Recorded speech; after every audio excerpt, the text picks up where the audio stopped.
आपका सिलेबस तो नहीं, पर उस तरीके के मतलब इतने हैं नहीं। कैसे पेपर गया है मेरा। तो क्या तुम्हें मैथ्स से फेयर है? और अगर मैथ्स से फेयर है तो क्या तुम्हारा सिलेबस कंप्लीट हो गया? और अगर सिलेबस कंप्लीट हो गया है तो क्या तुम्हें मैथ्स में नंबर आ रहे हैं? क्या तुम टाइम पे अपना पेपर खत्म कर पा रहे हो? तो अगर तुम्हें इनमें से कोई भी प्रॉब्लम है, सो मार्क माय वर्ड, तुम्हारा आज ये सारा प्रॉब्लम आज इस वीडियो में सॉल्व कर दूंगी. So watch this video till and. So hello guys, welcome to my channel Nanni Slow. My name is Nanni Jaiswal and I have secured 94% in my class 10th board.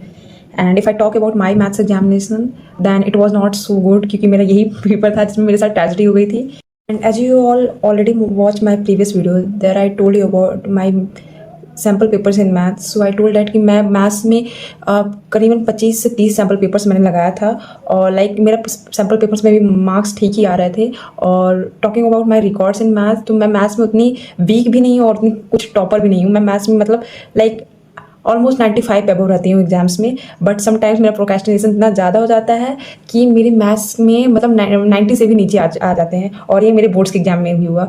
Like मेरा record रहा है कि मैं maths करते करते procrastinate बहुत ज़्यादा करती हूँ. मेरा मतलब प्रेशर बढ़ने लगता है. तो यही हुआ मेरे बोर्ड्स के टाइम. मतलब मैंने स्ट्रैटेजी बनाई थी कि मतलब 3 घंटे से पहले जो हमें 15 मिनट मिलते हैं पेपर से पहले, उसमें मैं MCQ सॉल्व कर लूँगी. लेकिन मेरे साथ क्या हुआ कि मैं MCQ सॉल्व कर रही थी और पेंसिल से ही सैम्पल पेपर में 15 मिनट में सॉल्व कर रही थी. तो पीछे टीचर ने मुझे देख लिया and she told erase it all. तो मैंने लाइक सारा इरेज किया और फिर मेरा और प्रोक्रेस्टिनेशन और हाई हो गया कि मैंने MCQ नहीं अटेम्प्ट किया है.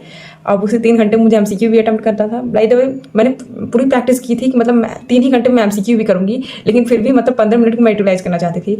लेकिन वो यूटिलाइज नहीं हो पाया और अल्टीमेटली लाइक और मेरा प्रेशर हाई होने लगा. और बीच बीच में लाइक कुछ क्वेश्चंस में कैलकुलेशन बहुत लंबे होते जा रहे थे. तो मेरा और प्रेशर हाई होते जा रहा था. इसी के चक्कर में मेरा I guess case based question 4 number का छूट गया था और कुछ कैलकुलेशन मिस्टेक हो गई थी, जिस वजह से I got 89 in my maths exams.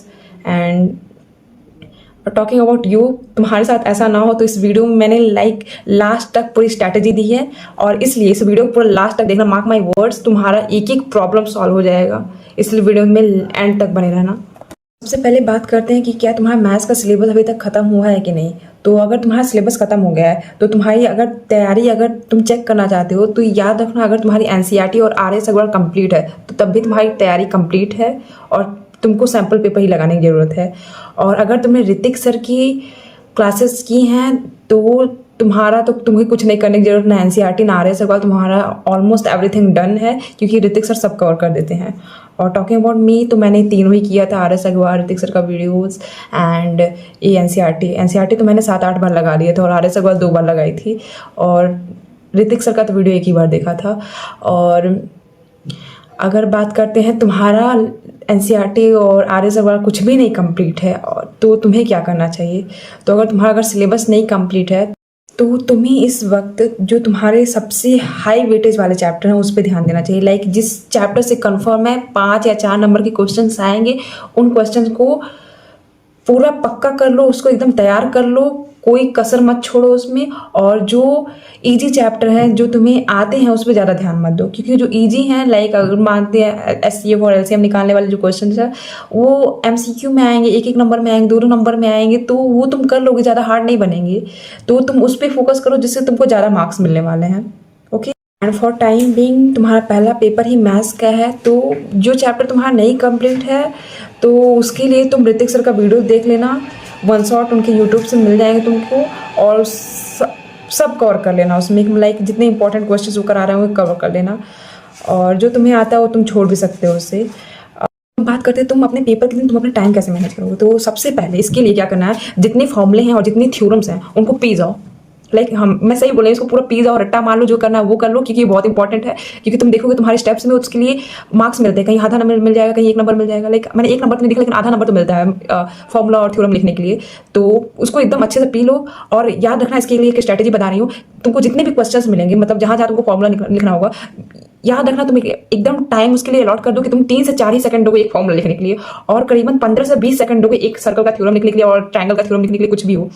और जो क्वेश्चंस पक्के हैं लाइक टॉकिंग अबाउट जैसे BPT थ्योरम हुआ और भी बहुत सारे थ्योरम्स हैं मैथ्स में, तो वो सारे थ्योरम एकदम पक्के कर लो. जैसे कि इरेशनैलिटी प्रूव करने के लिए हुआ तो उसमें ऐसी कोशिश करो कि लाइक वो तुम 1 मिनट में ही वो क्वेश्चंस को सॉल्व कर दो. और तुम जानते हो BPT theorem I guess standard में 3 मार्क्स के आते हैं और ये बेसिक वाले में 5 मार्क्स के आते हैं, I am not sure but check कर लेना। और इसी तरह रेशनैलिटी का आता है, रेशनैलिटी में 2 नंबर में आ जाते हैं या 3 नंबर में आ जाते हैं।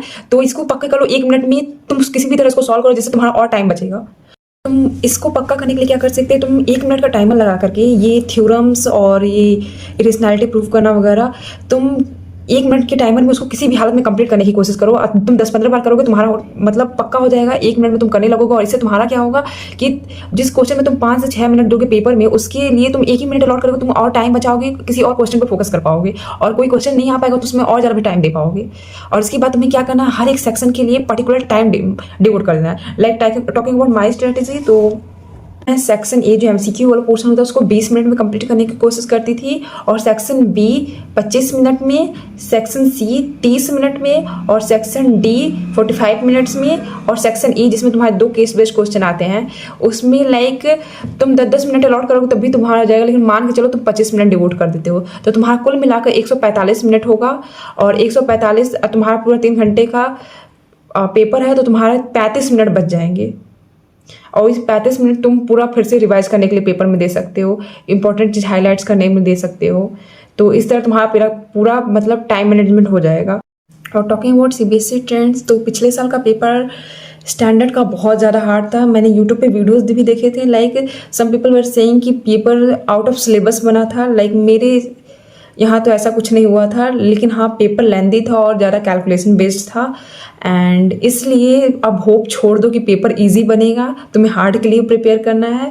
एंड इसलिए अगर तुम्हारे पेपर में कोई भी तुमको हार्ड क्वेश्चन मिले तो उसको ट्राई करना, किसी भी हालत में उसको छोड़ दो, 1 मिनट भी ना वेस्ट करो, क्योंकि तुम्हारे पास टाइम 145 मिनट का ही है और 145 मिनट में तुमको सारा का सारा पेपर करना है, इसलिए उसको छोड़ दो।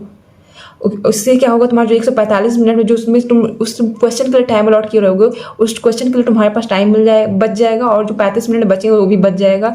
उसको मिला करके और बचे वो टाइम को मिला करके तुम उस क्वेश्चन पर ध्यान दे पाओगे। इसलिए उसी टाइम छोड़ दो, कोई कोशिश नहीं करनी है, कुछ भी नहीं करना। ये नहीं कि एकदम ईगो में आ जाना है कि उसको हम सॉल्व करके नहीं रहेंगे, ऐसा क्यों नहीं हो रहा है, कुछ नहीं करना है, तो चुपचाप आगे बढ़ जाना है। एंड अब मोस्ट इंपॉर्टेंट थिंग, देखो पेपर मेरे हिसाब से तो हार्ड ही बनेगा, क्योंकि पिछले साल का भी पेपर हार्ड बने था, इस साल भी मुझे लगता है हार्ड बनेगा, क्योंकि सीबीएसई नहीं छोड़ेगा, किसी को भी नहीं बख्शने वाला है, खास करके स्टैंडर्ड में।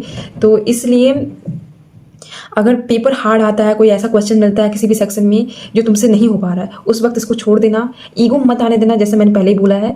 और याद रखना तुम कर सकते हो उसको, बस तुम मेंटल प्रेशर की वजह से उस टाइम सॉल्व नहीं कर पा रहे हो।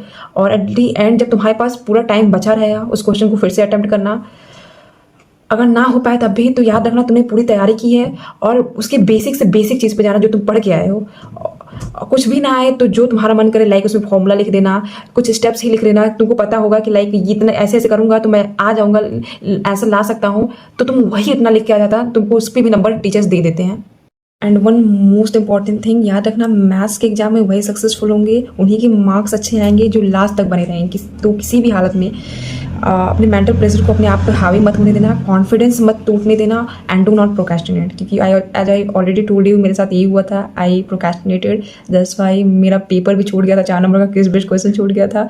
और लास्ट तक आते आते तो मुझे ऐसा लग रहा था I will cry, and finally ma'am ने मेरा पेपर मांगा, and I don't want to give my paper but I have to give her, so I have given my paper.